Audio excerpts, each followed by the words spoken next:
여러분 반갑습니다. 김덕기입니다. 자, 이번 시간에는요, 2022년도 2회차 실기해설 진행하겠습니다. 1번 문제 가보시죠. 직무분석의 결정적 사건법.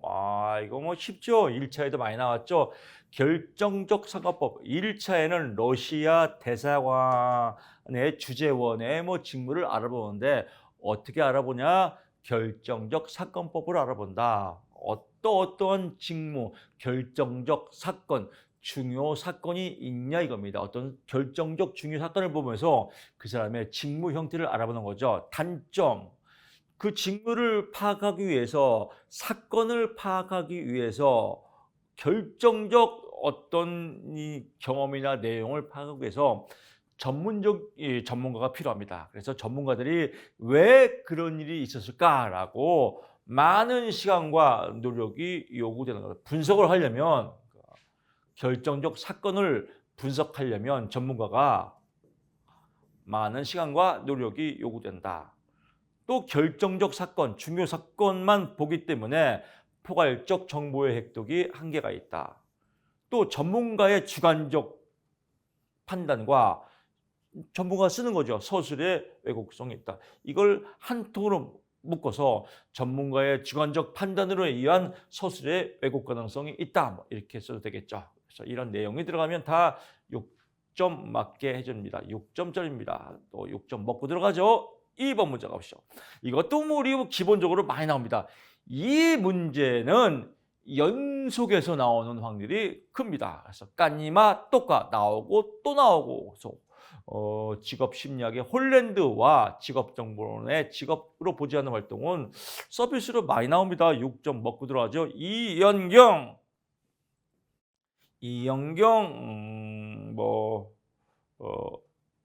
여섯 가지.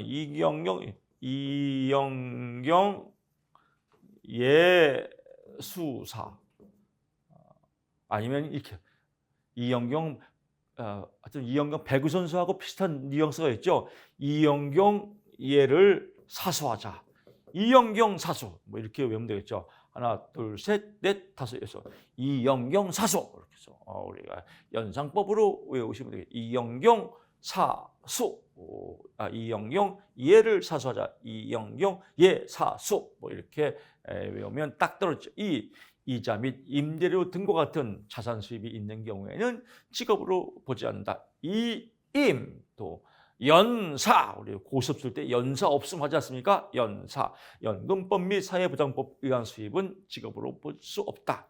경마나 경륜 등에 의한 수입은 직업으로 볼 수 없다. 예금, 적금 등과 같은 금융자산은 직업으로 볼 수 없다라고 보고요. 수용소 내에서 법률에 의해 법률에 의한 강제노동, 이게 꼭 들어가야 됩니다. 법률에 의한 강제노동은 직업으로 인정하지 않는다. 또 사회복지시설의 수용자, 이 말이 꼭 들어가야 돼요. 수용자, 법률에 의한 강제노동, 이 말이 꼭 들어가야 됩니다. 사회복지시설의 시설 내 활동은 이렇게 쓰면 삑살입니다. 사회복지시설의 사회복지자는 직업입니다. 사회복지시설 수용자의 시설 내 활동은 직업으로 인정하지 않는다. 이영경 사수 나오면 항상 6가지만 나옵니다. 그래서 이 중에서 그냥 공부할 때도 마찬가지예요. 다 외우고 헷갈리지 말고요. 이영경 사수, 이렇게 이영경 예 사수, 이렇게 포인트만 잡고요. 3번 문제 가보시죠. 백의 인지치료, 인지적 오류, 이것도 잘 나오죠. 인지가 뭐예요? 대가리죠. 대가리가 오류는 뭐예요? 삑살이죠. 아주 쉬운 문제예요. 대가리가 삑살이 나는 유형 4가지를 쓰라 이거예요. 4가지. 대가리가 왜 삑살이 나냐? 흑백 논리, 이분법적 사고로 삑살이 난다. 주로 이제 대가리가 삑살이 나는 사람들이 제일 많이 모인 곳이 저는 국회라고 봐요. 국회. 멀쩡한 사람도 국회의원만 되면 삑살이가 나요. 그냥 내가 맞으면 너는 틀리다. 항상 그런 것 같아요. 이 당이나 저 당이나 나는 맞고 니네들은 틀려. 맨날 쌈질하는 당. 이 국회의원만 되면 멀쩡한 사람도 이 안에만 들어가면 아주 그냥 삑사리가 나요. 지금 삑사리가 안 나는 건강한 국회의원이 나와서 이 정말 대한민국 하늘엔 조각구름이 떠 있고 강물엔 유람선이 떠 있고 대한민국 아름다운 강산, 이 아름다운 나라가 됐으면 좋겠습니다. 삑사리가 없는 국회의원, 건강한 국회의원이 됐습니다. 봉사하는 국회의원이 나오기를 바라면서 하여튼 삑사리, 대가리 삑사리 유형은 뭐예요? 흑백 논리. 나는 맞고 너는 틀리다. 과잉일반화, 하나 갖고 크게 확대하는 거. 의미 축소, 의미확도. 의미를 축소하거나 의미 확대. 선택 축소화. 그래서 중요한 부분 무시한 채 사소한 부분만 뽑아갖고 전체를 보는 거. 이걸 대가리 삑사리 오류의 유형 종류 4가지. 대가리 삑사리 유형 4가지 쉽죠? 그래서 4가지 확인하시고요. 4번 문제 갑니다. 부정적 심리검사 결과가 나왔단 말이에요. 부정적 심리검사. 이건 인문학 문제예요. 내담자에게 검사 결과를 통보해야 돼요. 내가 선생님이에요. IQ 검사를 했단 말이에요. IQ 검사를 했는데 실제로 IQ 48의 천재가 있지 않습니까? IQ 48 그 실화인데 IQ 48인데 박사학위 받고 대학 교수를 하고 있는 분 계십니다. IQ 48인데 노력해서요. 영화 IQ 48에 교수가 되다 이런 요즘 영화 제목이 잘 생각이 안 나네요. 이게 생각이 안 나면 안 돼요. 여러분들은 왜 써야 되기 때문에. 그래서 이 연사 포인트를 강조하는 겁니다. IQ 48은 그냥 48이건 45건 하여튼 대학 교수가 됐다. 박사학위를 받았다. 노력하면 된다 이렇습니다. 내가 이제 선생님이에요. 근데 IQ가 48이에요. 통보를 해야 돼요. 그러면 야 개똥아 너 일로 와봐. 너 IQ 48이요. 너 지금 공부해봤자 안 돼. 너 대가리가 돌대가리요. 너 여기 공부하지 말고 학교 자퇴해. 이렇게 하면 되겠어요? 안 되겠어요? 안 되겠죠. 이거 무식한 놈이죠. 너 IQ 48이래. 너 겁나 노력해야 돼. 너 오늘부터 잠자지 마. 이것도 뭐예요? 안 되겠죠. 그럼 전달을 어떻게 해야 돼요? 잘 해야겠죠. 그 문제입니다. 내담자의 방어를 최소화하기 위해서 해석의 기회를 준다. 개똥아 너 심리검사 받을 때 어떻게 조금 졸았니? 딴 생각이 있니? 검사는 검사일 뿐이야. 잘못 나올 수도 있어. 근데 개똥이가 아닌데요? 저 최선을 다했는데요? 이러면 또 당황하셔서 또 안 되죠. 그랬구나. 근데 검사는 검사일 뿐이야. 뭐 충격 받을 거 없어. 선생님도 IQ 받았더니 선생님도 47 나왔나 초등학교 때? 이렇게 달래줘야겠죠. 타인의 부정적 결과가 노출되도록 비밀 보장에 유의한다. 야! 조효 씨, 우리 반에 IQ 48 있어. 이렇게 하면 되겠어요? 안 되겠어요? 안 되겠죠. 또 4가지니까. 내담자에게 기계적으로 전달하기보다는 전반적으로 수행할 수 있는 직접적인 해석을 추가를 합니다. 심층적 질문을 통해서 내담자가 검사 결과 자신의 영향을 지급니다. 이런 내용이 추상적이죠. 그러면 묶어서 이렇게 하세요. 4가지니까 어차피요. 묶어서 내담자에게 기계적으로 전달하기보다는 여러 가지 상황과 환경을 연결시켜서 해석을 한다. 뭐 이렇게 하시면 됩니다. 내담자에게 기계적으로 있는 그대로 사실적으로 전달하지 말고 상황적 판단을 해서 질적인 해석을 가미시킨다, 뭐 덧붙인다 이렇게 쓰면 될 것 같습니다.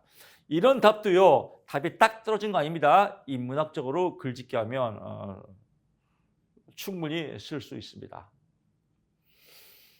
이런 문제가 있어요. 여러분 역지사지의 마음을 가셔야 돼요. 문제를 딱 보고요, 글자를 외우는 게 아니에요. 문제를 보고 의외로 상식적인 문제가 많아요. 상식. 특히 상담학 심리학은요. 특히 상담학에서는 상식 문제가 많이 나와요. 상식 문제가.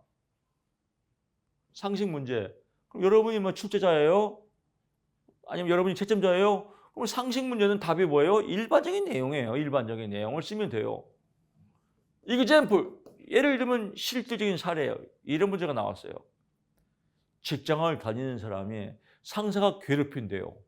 이 사람의 기분 3가지를 쓰시오. 그러면 3가지를만 되겠어요. 3만 가지도 넘겠어요. 이런 거 6점짜리예요. 이런 거면 꽁으로 먹고 들어가는 문제예요. 서비스를 받아야 돼요. 근데 이거 처음 봤는데? 이 책이 안 나오는데? 이러지 말고요. 그러면 상황을 한번 나한테 적용해 보세요. 내가 직장을 다니는데 상사가 나를 괴롭혀요. 그 기분이 어떨 것 같아요? 그대로 쓰면 돼요. 첫째, 직장 다니고 싶지 않다. 두 번째, 스트레스가 많이 쌓인다. 세 번째, 다른 직장을 옮기고 싶다. 네 번째, 술 먹는 사람은 술을 많이 먹을 것이다. 담배 피는 사람은 담배가 늘 것이다. 불면증이 생길 것이다. 화가 많이 생긴다. 분노가 많이 생긴다. 더 글로리를 보고 싶다. 뭐 답이 많잖아요. 꽁으로 먹는 거 이런 문제가 많이 있거든요. 그러니까 이거 책이 안 나오는데 하지 말고요. 이 문제가 어떤 답을 요하는지 출제자가 어떤 답을 요하는지 거기에 맞게 상식적으로 쓰자라고 하면요. 의외로 두 문제만 맞춰도 12점 꽁으로 먹고 들어가죠. 한 문제만 맞춰도 6점 꽁으로 먹고 들어가잖아요. 60점이 합격인데 6점 꽁으로 먹으면 10% 먹고 들어가는 거예요. 그래서 이런 보너스도 여러분 잘 챙기시고요. 5번 문제 갑니다. 복잡하네요. 복잡한데 간단한 문제입니다.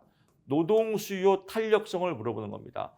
노동 수요 탄력성은 뭐예요? 임금의 변화율 분의 노동 수요량의 변화율이다라고 공식은 우리가 징그럽게 외웠어요. 그럼 그대로 대입하는 거예요. LD가 노동 수요예요. demand, labor demand에서 LD라고 해요. 노동 수요예요. wage 임금이죠. 임금이 EW예요. 1시간당 임금이 뭐예요? 2,000원이다. 2,000원이래요. 곱하기 2,000원이겠죠. 그럼 4,000원이겠네요. 나왔단 말이에요. 그러면 이제 노동의 임금 탄력성은 원래 이렇단 말이에요. 원래 2,000원이니까 노동 탄력성은 5,000원 빼기 2,000원 곱하기 임금이 2,000원이니까요. 그러면 변화된 건 얼마예요? 변화된 노동 수요는 1,000원이다.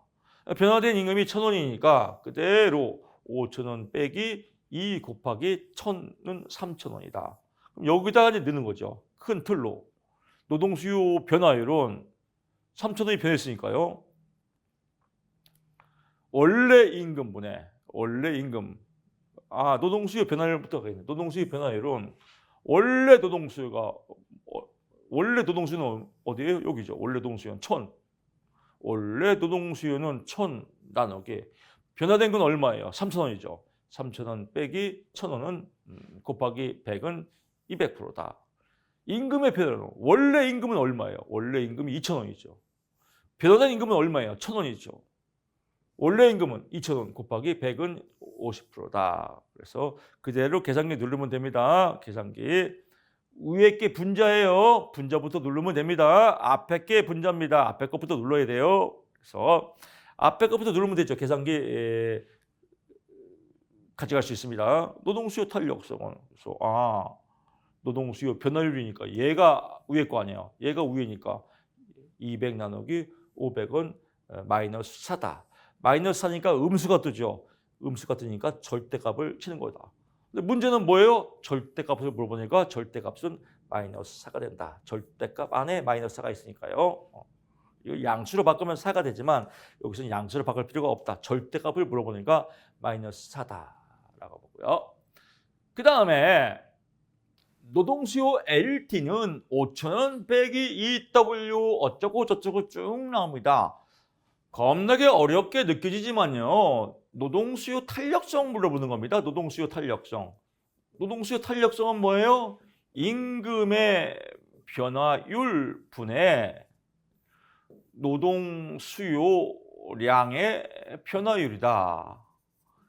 이거 구하는 겁니다. 이거 우리 많이 했지 않습니까? 이걸 조금 응용해서 나온 거죠. LD. 영어 나오니까 헷갈리는 거예요. LD. 그래서 Labor Demand. Demand는 뭐예요? 수요죠.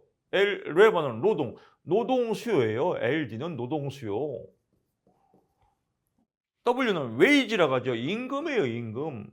그대로 적용만 시키면 되는 거죠. 지가 다 써 있잖아요. 임금은 2,000원일 때 어쩌고 저쩌고 쭉 나오잖아요. 공식 외웠고요. 노동수요의 임금 탄력성은 LD 노동수요는 5,000 빼기 EW라고 나왔죠. 그래서 월 W는 임금 2,000원이죠.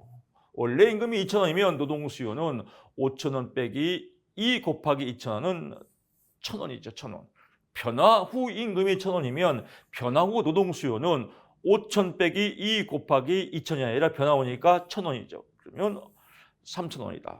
그대로 여기다 대입하는 겁니다. 노동 수요의 변화율은 원래 얼마예요? 노동 수요 변화율은 원래 1,000원. 변화 후는 1,000원. 변화 후는 3,000원. 원래는 1,000원. 곱하기 100은 200%다. 임금의 변화율은요. 원래는 얼마예요? 임금이. 원래는 2,000원이죠. 임금이 원래는 2,000원이죠. 그래서 2,000원. 변화된 건 얼마예요? 1,000원. 원래 2,000원 곱하기 100은 마이너스 50%다. 그냥 50이 아니라 마이너스 50%입니다. 마이너스 꼭 써줘야 됩니다. 그대로 이 공식이죠. 노동수요 탄력성은 노동수요량의 변화율 나누기 임금의 변화율이다. 그래서 노동수요 탄력성은 대입하면 200 나누기 마이너스 50이다. 마이너스 50이니까 절대값을 쳐야겠죠. 음수니까. 그래서 마이너스 4 절대값. 절대값을 물어보니까 음수가 양수로 변하겠죠. 그래서 절대값은 4다라고 보고요. 그 다음에 이제 근로자의 수입을 물어보는 거죠. 근로자의 수입은 수입 돈이니까 임금 곱하기 노동시간이다. 노동시간은 뭐라고 그래요? 노동공급량이다. 2,000원이 균형임금이므로 노동수요량과 노동공급량은 째찌뻥이다. 노동수요량은 그대로 써있죠. 5,000 빼기 2 곱하기 2,000원이니까 1,000이다. 그러면서 근로자의 수입은 그대로 곱해주면 되죠. 임금이 2,000원. 노동수요량은 1,000, 2,000 곱하기 노동수요량이나 노동공급량 똑같은 거니까요.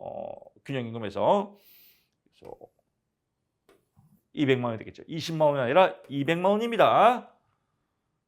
6번 문제 가보시죠. 한국표준 직업분류에 이거는 뭐 잘 나오죠. 산업 1차에도 잘 나옵니다. 산업 유성, 유사한 성질을 갖는 산업활동에 종사하는 생산단위의 집합체. 즉 1차 산업, 농업, 어업, 수산업, 이걸 1차 산업이라고 하죠. 이 산업 서로 비슷한 유형, 몸을 많이 쓰고 이런 유사한 성질을 갖는 산업활동에 종사하는 생산단위의 집합체다. 이 유사한 성질을 갖는 생산단위의 집합체가 재화, 돈이죠. 서비스, 무형의 돈이죠. 재화나 서비스를 생산하는 활동을 산업활동이라고 한다. 이 산업활동의 범위에는 영리적, 비영리적 활동은 모두 포함하나 가정 내 가사활동은 포함하지 않는다, 제외한다 라고 1차에도 잘 나왔습니다. 7번 문제 보시죠. 심리검사의 사용 목적 3가지. 이것도 마찬가지예요. 심리검사를 왜 사용할까? 심리검사 했을 거 아니에요. 이거 왜 사용해요? 이것도 인문학이죠. 근데 의외로 인문학 쓰시오 하면 또 교수님 저는 쓰라는 게 더 힘들어요. 이 자유로운 표현이 더 힘들 때도 왜? 어렸을 때부터 이렇게 OX, 사지선다형 이런 거에 우리가 길들여서 뭘 자유로운 표현을 하려면 더 힘들어요. 그럴까봐 이렇게 만들어 놓은 겁니다. 사실 이거 외에 다른 것도 많죠. 어떻게 심리검사의 사용 목적이 3개만 있겠어요? 여러 가지 있지만 이건 기본 모듈입니다. 그냥 준거죠. 이 준거를 바탕으로 외우면 됩니다. 사실은 상식이에요. 심리검사를 왜 사용할까? 그냥 하는 게 아니잖아요. 내담자의 미래의 행동, 미래의 직업, 미래의 가치관 뭐 이런 것들을 판단하고 있어요. 그래서 한 개인의 특성을 밝히고 미래의 행위와 성정도를 예측하기 위해서 심리검사를 한다. 진단의 기종, 다각적 측정된 한 개인의 행동에 대해서 다각적으로 측정하려고 한다. 조사적 연구 기능, 연구 목적을 위해서 조사하려고 한다. 연구 기능, 연구 목적을 위해서 일반적인 경향을 조사한다. 그래서 예진조 이렇게 외워도 되고요. 또는 예진년, 예진년 하니까 또 발음이 세서 좀 약간 욕 같네요. 하여튼 뭐 여러분 편한 대로. 그래서 예측, 진단, 조사 또는 예측, 진단, 연구 이런 걸로 주저리 그냥 글짓기 하자 이렇게 쓰면 될 것 같습니다. 이런 쓰는 거에 대한 강박관념만 벗어나면요 실기 공부 겁나게 재밌습니다. 이건 쉽죠. 준거 타당도 계수에 영향을 미치는 거. 제가 1차에도 설명을 드렸잖아요. 대통령 선거를 하는데 A 사람이 될까 B 사람이 될까 이렇게 조사를 하는 거예요. 기준치를 조사하는데 여기에 영향을 미치는 요인이 있어요. 요인. 이거는 세 가지를 쓰라고 할 때만 나와요. 그러니까 이걸 묶어도 되겠죠, 이렇게요. 근데 이해를 해야 돼요. 대통령 선거를 하는데 초등학교 학생들 학교에서만 뽑았단 말이에요. 데이터를. 그러면 삑사리가 나겠죠. 이 영향을 미친다는 건 나쁜 삑사리가 난다는 겁니다. 영향을 미치는 건 뭐예요? 어떤 결과에 오류가 생긴다 이겁니다. 준거타당도 개수의 크기가 영향을 미친다는 건 준거타당도가 그 기준치가 맞냐 안 맞냐가 삑사리가 나는 겁니다. 표집 오차, 모집단을 표집할 때 표집틀을 잘 구성했는지, 표본의 굉장히 적정한지 이런 거에 따라서 영향을 받는다 이거예요. 초등학교 학생한테 대통령 선거를 물어보면 안 되겠죠. 기본적인 표집틀 모집단이 잘못되겠죠. 전 국민을 상대로 해야겠죠. 준거 특정주의 신뢰도와 타당도. 이 초등학생들이 신뢰도와 타당도가 낮겠죠. 대통령 선거할 때. 왜? 누가 누군지 모르잖아요. 정치에 관심이 없으니까. 그래서 준거 측정치의 신뢰도와 타당도에 따라서 영향을 받고요. 범위 제한. 범위를 너무 제한시키면 타당도 개수가 낮아지겠죠. 쭉 조사하는데 초등학교로 한정되면 삑사리 준거 타당도 개수가 낮아지겠죠. 영향을 받겠죠. 그래서 이것도 아주 이해하면 쉬운 문제입니다. 9번 문제 가보시죠. 한국직업사제 이것도 제가 여기서 잠깐 제가 조금 자랑질할게요. 이 문제는 처음 나온 문제예요. 처음 나온 문제이기도 하고 한 번 나온 처음 이런 유형. 즉 직무기능 문제. 직무기능의 일체에서 많이 했죠. 직무기능 DPT. DPT 자료죠. 자료, 사람, 사물. 종조분 똥을 자협교 다리에서 설정제와 함께 버리자. 이렇게 일체에서 많이 기억나. 이 문제가 이 문제구나라고 해서 이 중에서 2개를 추가시켜서 5개 유형으로 많이 나온다. 어떨 때는 얘가 나오고, 어떨 때는 얘가 나오고, 어떨 때는 얘가 나오고 이렇게 합격 선물에 올린 문제입니다. 딱 나왔어요. 이 문제도 제가 합격 선물 1번에 올린 문제예요. 그러니까 합격 선물에 이 문제 올렸죠. 이 문제 올렸죠.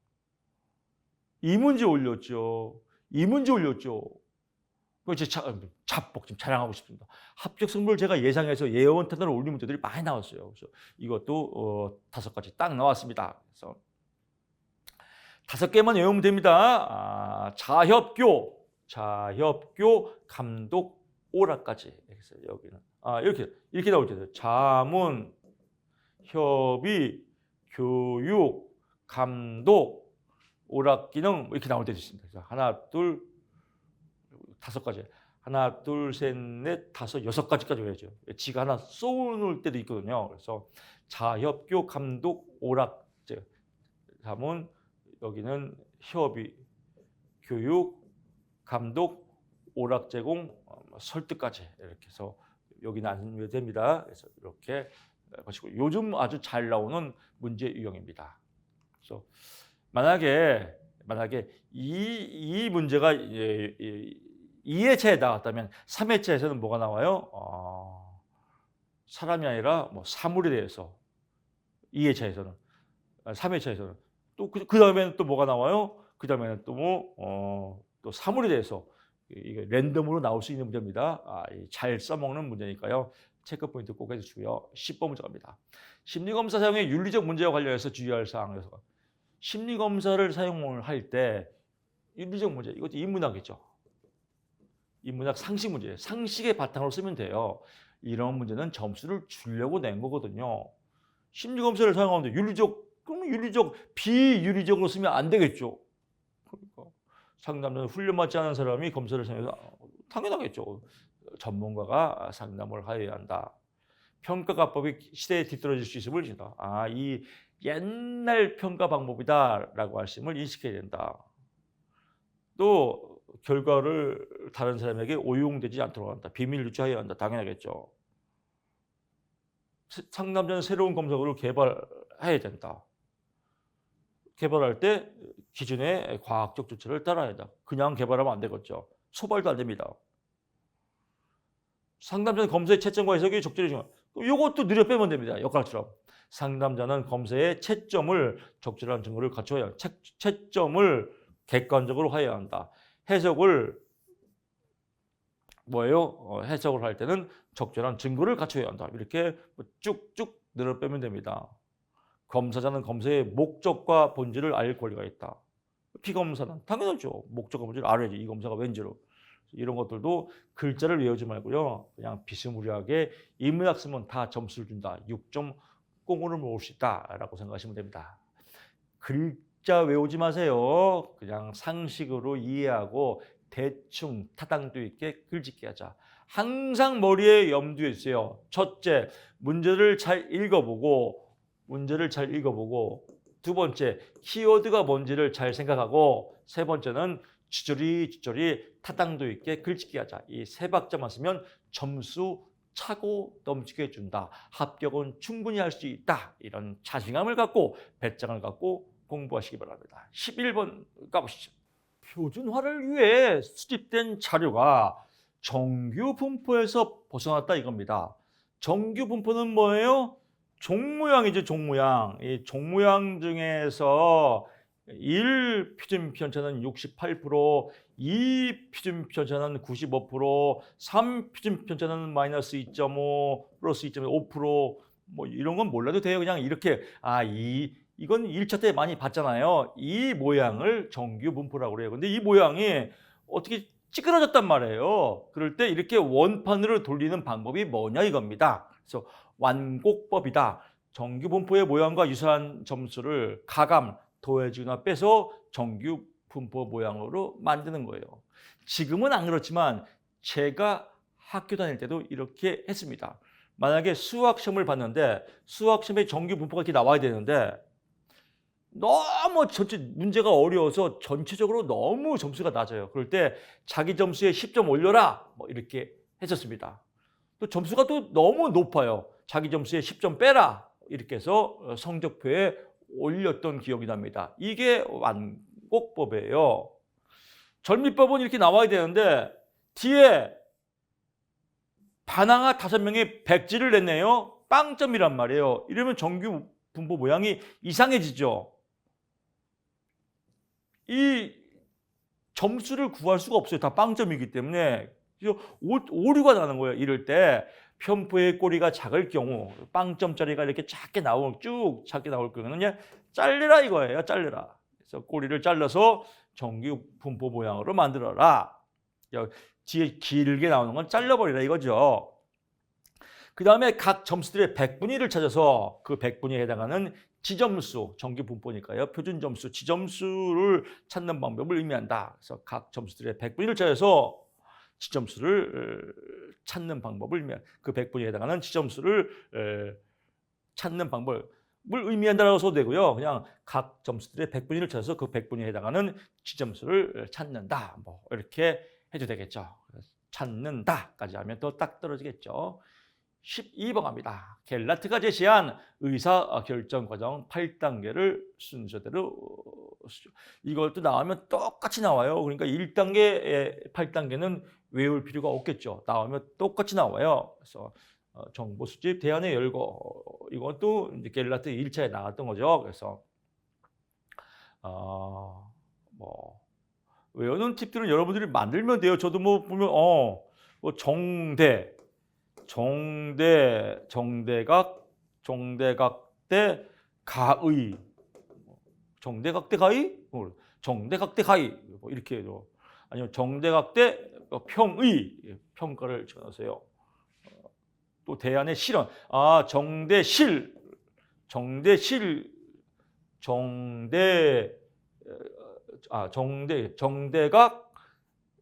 실평의 뭐 이렇게 앞대가리 외워서 연결하면 되겠습니다.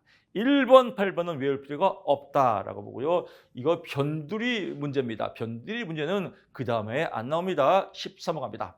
형태지 상담의 목표 세 가지죠. 목표예요. 형태지 게스탈트의 기법하고 쓰면 안 돼요. 이거 실수 겁나게 많이 해요. 또 기법 쓰고 또 해설할 때 나 답 잘 쓰는데 왜 불합격이요?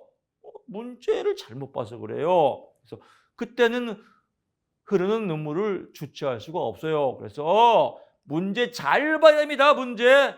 여기까지 보면 안 돼요. 형태주의 아싸 비니자 기법 이런 사람 있을까요? 없을까요? 있어요. 비니자 너무 좋아하면 안 돼요. 비니자 기법 나오면 비니자 기법 게스트 상담의 기법이다. 비니자 기법이잖아요. 기법. 여기는 뭐예요? 목표 세 가지. 목표 또는 목적 또는 목표, 목적, 용도 이런 거. 문제가 틀려요. 왜 하냐 이거예요. 형태주의. 그럴 때 내담자의 각성을 통해 자기 자신을 증명하고 수용하시도록.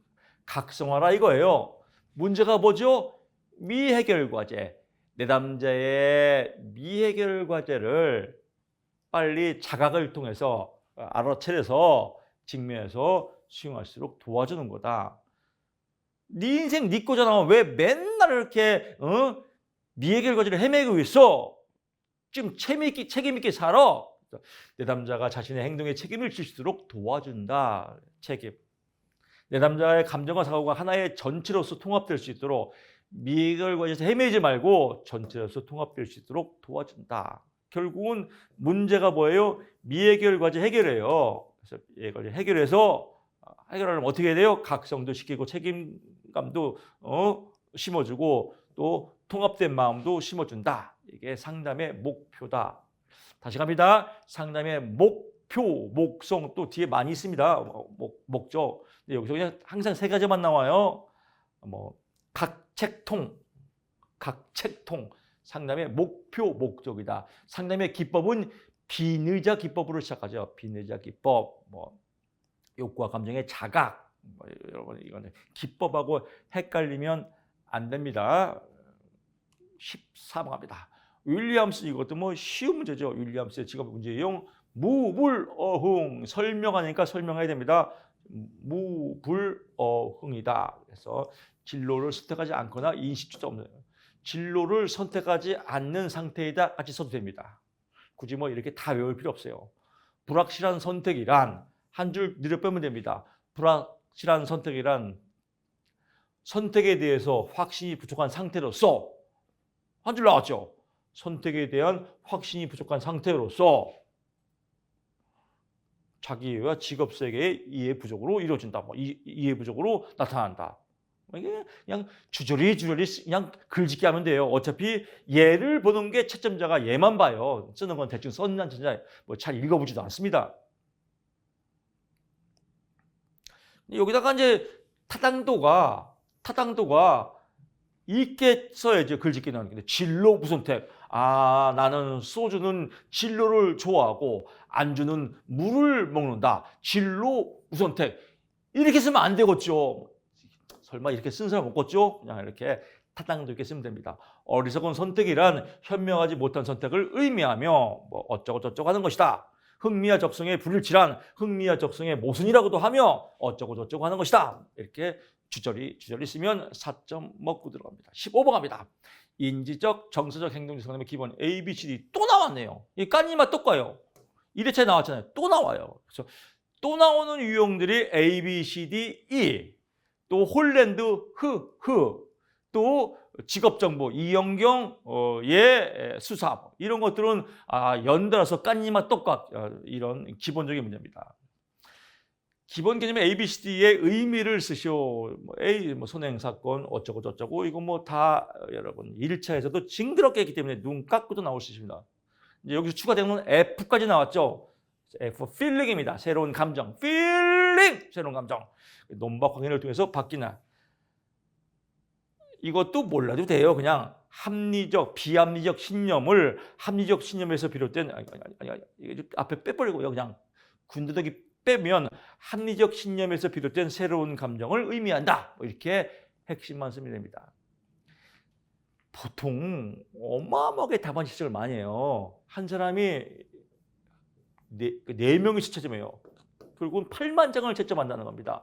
이런 거 볼 시간 없어요. 대충 맞겠네, 오케이 이렇게 채점합니다. 그래서 하나 더 가면요, B는 원래 원어로 하면 원소에 밀리프트 시스템이 나와 있어요. 그래서 정확히 그냥 신념 체계 이렇게 고쳐주세요. 또 채점자가 또 지랄 맞은 사람은 또 이걸로 꼬투리 잡을 수 있거든요. 그러니까 B는 뭐예요? 신념 체계다. 그래서 B, 빌리프트 시스템, 원어로 쓰는 게 더 좋을 것 같아요. B, 신념 체계 이렇게 통일화 시켜주시기 바랍니다. 16번 갑니다. 직업 상담사가 갖춰야 할 이것도 뭐 인문학 문제죠. 직업 상담사가 갖춰야 될 자질 5가지, 뭐 5만 가지도 넘겠죠. 김덕희 교수처럼 하여야 한다. 이것도 답이 되겠죠. 근데 채점자가 김덕희를 몰라요. 모르니까 그걸 쓰면 돼요, 안 돼요? 안 되겠죠. 그래서 그냥 타당도 있게 쓰면 돼요. 직업상담사, 뭐 자기 전에서 이해를 해야 된다. 내담자에 대해서 존경해야 된다. 전문적인 지식을 갖춰야 된다. 객관적인 통찰력이 있어야 된다. 이해력이 풍부해야 된다. 포용력이 있어야 된다. 직업정보 분석 능력이 있어야 된다. 뭐 여기다 직업상담사 2급 자격증이 있어야 된다. 뭐 그냥 쭉쭉 쓰면 되겠죠. 이건 그냥 칸 쓰면 다 답이다. 서비스 문제, 서비스 인문학 문제다. 이런 거 나오면 아싸가 우리 땡 잡았네 이렇게 돼야 돼요. 근데 반대 유형들 이거 기출이 없는데 당황하셨어요? 이러지면 안 돼요. 아, 인문학 그냥 상식 문제 쓰면 되겠구나. 상식답 쓰면 되겠구나. 어차피 우리 교수님이 그래서 이런 문제는 상식 점수를 주려고 내는 문제다. 점수를 주려고 내는데 이걸 왜 안 받아요? 받아야죠. 감사합니다라고 받아서 맛있게 글짓기 쓰면 점수를 준다라고 보시고요. 점수 5점 또 꽁으로 먹고 들어가죠. 17번 갑니다. 직업상담사의 내담자 예를 들면 질적 측정도구입니다. 질적 측정도구와 반대는 뭐예요? 양적 측정도구입니다. 양적, 즉 계산값이 딱 떨어진다 이겁니다. 질, 다른 말로 정질적 검사라고 그래요. 정질적 검사. 이거는 정량적 검사다. 뭐 이렇게 문제 변형에서 나올 수 있습니다. 질적 측정도고 정질적 측정도고 정질적 검사다. 양적 측정도고 정량적 검사, 정량적 측정이다라고 보고요. 이건 뭐냐면 주관적 판단이에요. 생애 진로 사정, 생애 평생 동안 인생에 대해서 조사하는 거예요. 조사하는데 너 직업이 뭐요? 직업 상담사? 몇 점? 너 직업이 뭐요? 나 기계. 나는 비행기 조종하는데 비행기 조종 몇 점? 이렇게 점수 매길 수 없죠. 그래서 초기 상담에서 내담자의 구조화된 면담 기법으로 내담자의 뭐 직업 경험, 교육 수준, 강정어 장애 등의 정보를 쓰면 이거 뭐 1차 때도 많이 했잖아요. 그래서 그대로 그냥 쓰면 되고요. 직업 가게도 제노그램이라고도 하며 생애 진로 사정 시 내담자의 직업 의식, 선택 뭐 이런 거 그냥 참고만 하세요. 그냥 내담자의 집안 가족들의 영향력을 분석해서 가족의 직업을 도식화하는 것을 직업 가계도라고 한다. 직업 카드를 통해서 내담자가 선호하는지 비선호하는지 이런 것들을 알아봐서 직업 흥미를 알아보는 것을 의미한다. 쓰는 건 타당도 있게 대충 써도 됩니다. 이런 거 뭐 다 내담자의 직업 의식, 선택, 집안 이런 거 다 직업 가계도 내담자의 3대에 거친 직업의 연대를 보면서 내담자의 가족들의 직업을 보면서 직업을 도식화하는 것을 말한다. 이렇게 써도 됩니다. 그래서 그냥 타당도 있게 대충 글씨 쓰고 다만 이거를 썼냐 안 썼냐 이 세 가지가 정질적 검사인지 아냐 모르냐 이걸 물어보는 겁니다. 18번 가보시죠. 아래 주어진 표를 보고 다음에 계산하시오. 단위는 1000명이다. 그건 뭐예요? 1000명을 꼭 쓰라 이거예요. 안 쓰면 감점을 주든 점수를 안 준다는 겁니다. 그래서 이런 거 꼭 체크 포인트 하세요. 그래서 이것도 상식이에요. 똑같이 나옵니다. 고용률을 구하시오. 고용률 공식이 뭐예요? 고생해야 취업시다. 고생치 곱하기 배. 생산 가능 인구, 취업자 수 나왔네요. 생산 가능 인구가 어디예요? 여기 있네요. 취업자 수 여기 있네요. 그럼 나머지는 허당에 허당. 볼 필요 없다 이거예요. 근데 또 거꾸로 뭐가 있으니까 섞었지. 그냥 유혹하는 거예요. 현혹시키는 거예요. 그냥 고생치만 보면 됩니다. 그럼 여기서 말 그대로 30세, 50세 고용률을 계산하시오. 30세, 50세 여기 있죠. 그대로 고생치, 생치 계산기 누르면 돼요. 분자부터 눌러야 돼요. 가로로 치면 취업자 수 나누기 생산 가능액입니다. 앞에 게 분자예요. 앞에 게 먼저 누른다. 위에 게 먼저 누른다. 계산기 누르면 그대로 답 나옵니다.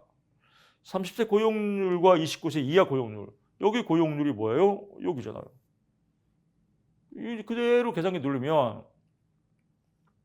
여기 써 있죠. 단 소수점 둘째 자리에서 반올림 마시오라고 써 그대로 고생치, 생치 누르고 계산기 그대로 눌러서 1000명 쓰고 73.4%. 또 성질 급한 74 이렇게 쓰면 안 됩니다. 100분의 1이기 때문에 퍼센테이지 쓴다. 이런 것들이 중요해요. 퍼센테이지 1000명. 29세 이하, 29세 이하 그대로 도화해서 그대로 누르면 40.5가 나오네요. 누가 더 커요? 위에 게 더 크네요. 그럼 그대로 이제 말 쓰는 겁니다. 29세 이하의 고용률이 30대, 50대 고용률보다 현저하게 낮다. 현저하게 낮은 이유는 불완전 취업자가 많이 포함되어 있기 때문이다. 또는 30, 50대 고용률, 29세 이하 고용률 현저히 높기 때문에 경제활동이 더 그러면 여기서 두 개 다 쓸 필요가 없어요. 나는 이게 좀 외우기 싫어. 그러면요. 30대에서 50대 고용률 13.4%가 얘보다 높은 이유는 고용률이 높으니까 현저히 높기 때문에 고용률을 많이 한다는 경제활동이 참가를 많이 한다. 그래서 경제활동이 더 활발함을 의미한다. 그래서 이거 두 개 다 외울 거 없습니다. 나는 교수님 왠지 모르지만 이게 더 외우기 쉬워요. 그럼 이걸로 외워서 쓰면 되겠고요. 그래서 쉽게 공부하시고 합격하십시오. 실기 공부 쉽습니다. 실기 합격 쉽습니다. 자신감을 가지시고요. 편안하게 즐기면서 공부하시기 바랍니다. 저는 다음 시간에 여러분 찾아뵙겠습니다. 고맙습니다.